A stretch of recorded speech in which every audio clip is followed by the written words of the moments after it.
Meu nome é Lara e tenho 27 anos.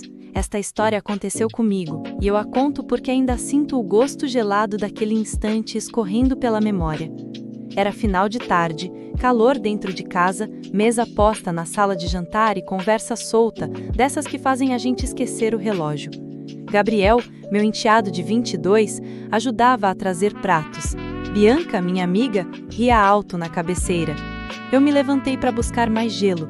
O copo suava tanto quanto as minhas mãos.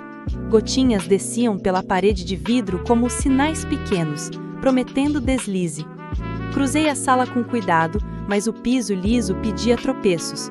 O ventilador girava preguiçoso, empurrando um vento morno que não refrescava nada, só atiçava a pele. Quando voltei para a mesa, alguém contou uma piada sem graça, eu ri por educação, e nesse riso o copo cedeu 1 milímetro. Foi quase nada, mas suficiente para me avisar que eu não estava tão firme assim. Gabriel percebeu antes de mim. Veio na direção contrária, um passo rápido, e ofereceu um guardanapo. Segura aqui, senão escapa. Eu deveria ter entendido que ele falava do copo. Ainda assim, a frase me atravessou com um sentido que eu preferi não nomear. Nossos dedos se encontraram por cima do papel absorvente. O toque foi breve, mas grudou. O líquido escorreu, lambuzando minha pele até o punho. Ele se adiantou, secando devagar, como quem não quer apressar o relógio. Senti o frio do vidro, o quente da palma, e a sala pareceu diminuir 2 tamanhos. Se você curte histórias de tensão que nascem no detalhe, aproveita e se inscreve agora no canal. É de graça, me ajuda demais e você não perde os próximos capítulos. Prometo servir o resto sem derramar uma gota, ou quase. Bianca comentou algo sobre o filme da noite. Respondi com meia atenção. Eu só pensava no deslize anunciado. A borda do copo escorregou mais uma vez. A cada milímetro perdido, eu ganhava consciência do quanto aquele pequeno acidente podia crescer. Gabriel levantou os olhos e não desviou. Não havia barulho de talheres que abafasse o rumor do que começava ali. O copo, coitado, fazia o papel de culpado. Era ele que tremia, era ele que ameaçava cair.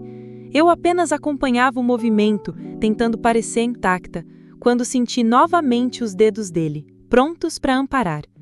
E foi nesse gesto simples, repetido, que entendi. Às vezes o que escapa não é o vidro, é a gente. Os pratos foram esvaziando a mesa, mas o assunto não. Bianca emendava histórias de viagens e Gabriel trazia mais garrafas, abrindo as tampas com um estalo que ecoava na sala. Eu me ofereci para repor o gelo. Na cozinha, o ar parecia menos denso, mas a pele ainda lembrava o toque. Enchi o copo com cuidado exagerado, como quem tenta domar algo indomável. O vidro, molhado por fora, exigia 2 dedos firmes. Por dentro, o líquido dançava como se testasse meus limites. Quando voltei, Gabriel já esperava na quina do aparador, guardanapo à mão, como se adivinhasse o próximo passo.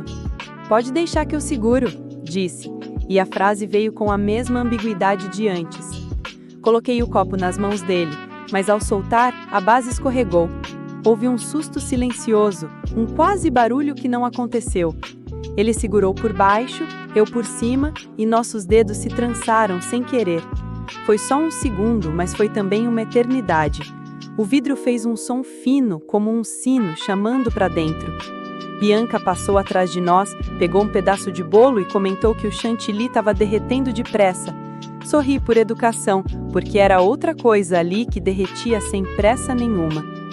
"Melhor trocar esse copo", sugeriu ele, sem mexer as mãos. "Esse já não aguenta muito." Eu poderia ter soltado. Não soltei. A borda molhada pedia cuidado, e a proximidade pedia tudo o que eu não devia dar. O guardanapo fez o caminho do punho ao pulso, do pulso à palma, como se fosse natural seguir adiante. Senti a respiração dele mudar, um quase nada que em mim virou terremoto. A sala seguia barulhenta, mas nós dois habitávamos um silêncio de biblioteca, onde até o pensamento precisa cochichar. O copo, ali no meio, virou testemunha inocente e cúmplice involuntária. Quando finalmente soltei, minha mão ficou leve demais, como se tivesse desaprendido o peso das coisas. Gabriel recuou um passo, mas os olhos não voltaram ao normal. Havia neles uma pergunta antiga, recém-descoberta. Eu levei o copo à boca para disfarçar e errei o caminho. A borda gelada tocou um canto do lábio e uma gota escapou, descendo pelo queixo até o colo. Ele ofereceu o guardanapo de novo.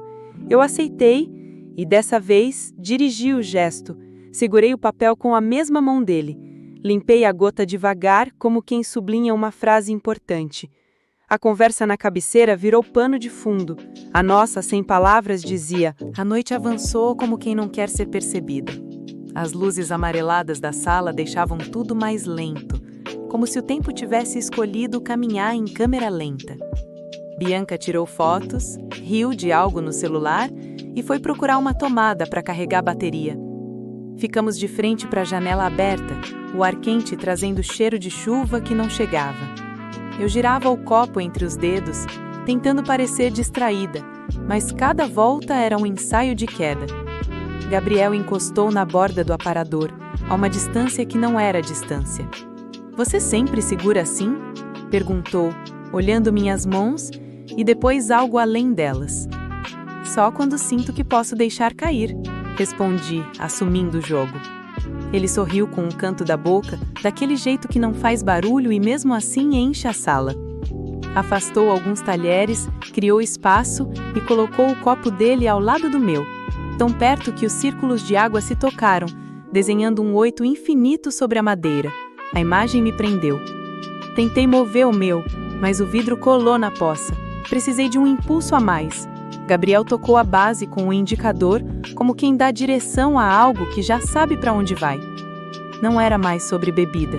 Era sobre a linha fina entre amparo e licença, entre ajudar e prolongar, entre secar e espalhar. Bianca voltou no momento exato em que o copo escorregou de verdade, um susto de 1 segundo, suficiente para um respingo atingir meu braço. Eu ri, afetada, e ela brincou que minha coordenação motora tinha tirado férias. Gabriel não riu. Ele já estava ali, um passo à frente, como se tivesse ensaiado a vida toda para esse ato tão pequeno. "Vai cair de novo", disse, quase um aviso, quase um desejo. "Só cai se alguém soltar", respondi. E meu próprio tom me surpreendeu. O silêncio que veio em seguida foi o mais alto da noite. O ventilador mudou de velocidade, o mundo pareceu esperar nossa decisão. Senti a ponta dos dedos dele novamente, o encostar sem posse, firme e cuidadoso. Segurei o copo, mas o copo me segurou de volta. A madeira molhada denunciava nossa coreografia. As marcas de água formavam um mapa que só nós dois sabíamos ler. Nesse mapa, a seta apontava para um lugar fora da sala, fora da mesa, fora do combinado. Um lugar que não tinha nome, mas já tinha direção. O estalo não foi de palavra, foi de vidro. O copo finalmente escorregou da minha mão, mas antes do chão encontrou a dele. O choque fez o líquido voar em arco, respingando sobre a madeira como fogos mínimos.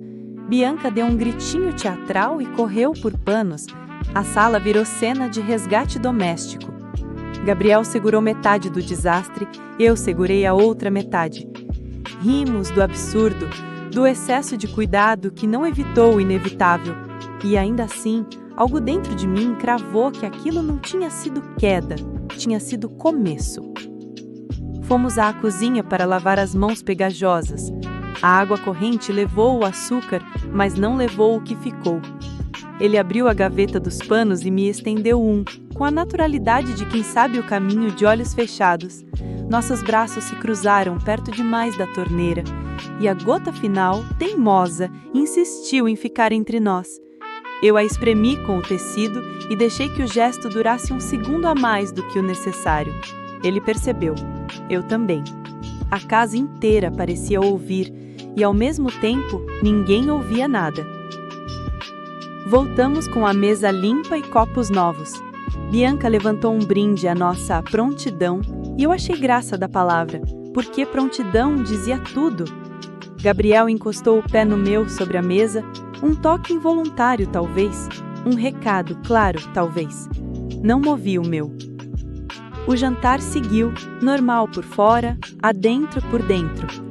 Quando as luzes foram diminuindo e as louças terminaram, ele recolheu os copos e, antes de sair da sala, lançou-me aquele olhar que cabe inteiro em uma pergunta: vamos deixar escorregar ou vamos segurar? Eu não respondi ali. Fui eu quem apagou a luz da sala e a escuridão devolveu o corredor como um convite. No reflexo do vidro da janela, vi de relance 2 movimentos: o meu, decidido, o dele, atento. O copo daquela noite acabou, mas a sede ficou. E às vezes, é a sede que aponta o caminho. Curtiu a atenção até o último gole? Deixa o like, se inscreve no canal agora, ativa o sininho e comenta: você seguraria ou deixaria escorregar?